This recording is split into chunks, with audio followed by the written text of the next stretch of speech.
I call Asanati Lole-Taylor. Thank you, Mr. Chair. New Zealand First supports the move for the improvement to the current system at the moment, and we accept that it is difficult to find a new formula for child support which will satisfy everyone. The new formula is not without concerns, however.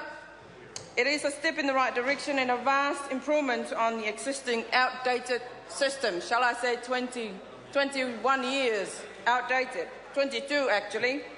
So Part 1 and Clause 5, 8 and 9 of this bill will actually dictate to us or indicate to us some of the changes that are moving towards the right direction. Recent child studies have shown that it is more beneficial for children to have ongoing contact with both parents rather than one.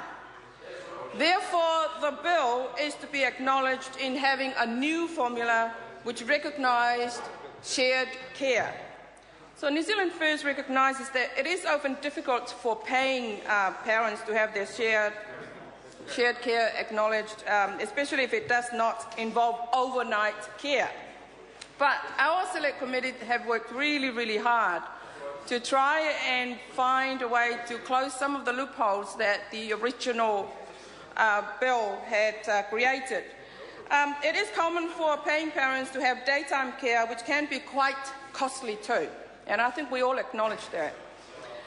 Therefore, with the proposed system, it is encouraging to see that consideration is given to these parents as cost of supporting a child will be a proportion between both parents, a portion that means, between both parents, according to the difference of income adjusted by their share of care.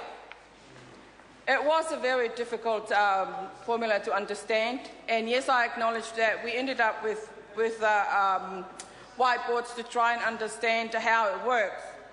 Such circumstances, though, when it comes to share of the care, should be considered to enable just and equitable outcomes based on the level of financial support to be provided by a paying parent. And I think often we're worried about the arguments between mum and dad. And last night I spoke at the second reading of this bill. I did mention that we worry about what a child will become tomorrow, yet we forget that he or she is someone today. We often forget that. So New Zealand First believes that the confidence must be installed in our judiciary system, and that is parenting orders or agreements to establish the percentage of shared care for child support must be relied on. This will provide efficient process of child support and reinforce court decisions made in the best interest of the child or children. With such a complex formula, which is very much the majority of Part 1 of this bill, we must rely on the inland revenue to provide adequate services to parents who may find it difficult to determine their liabilities and entitlements. So people change employment and often come in and out of work. But when income changes occur, we must ensure that this will be dealt with thoroughly and without confusion. There has been confusion around self-employment and liable parents who use tax deductions to reduce their child support. The new formula must accommodate these situations. It is often seen that with the introduction of new system, an implementation period that is not transparent can cause a whole heap of stress to communities affected. And I don't believe this system will avoid this, however. It is imperative for families to have the new system in place to address the many loopholes that currently exist. As this bill recognises the role grandparents play in the care of children, it is a piece of gratitude that has been long deserved. When grandparents fall under the definition of carer, it is often not by choice, but it is almost always accepted. So these grandparents who are on superannuation have been faced with the cost of raising grandchildren. It is pleasing to see that the new system will look into this factor and ensure that not only grandparents, Mr. Chair, Asanati Lole-Taylor.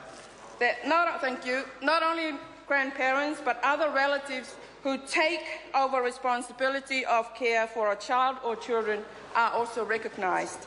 So parents should want to pay child support in order, and I think that is very important. Parents should want to pay child support in order to raise their child or children. It should not be a burden nor ignored. The new penalty or incentive plan, if we call it, attached to this formula enables parents to feel this right, the right to pay to support his or her child. The pressures of late payments can sometimes avert parents from supporting their children. So let us hope this has become more clarified within the outcomes of this bill. Raising children right should be a prerogative of any parent, and the new system indicates that the old one made it difficult to do so. Thank you, Mr. Chair. Are there any further speakers? The question. Oh, I call Dr. Roisin Prasad.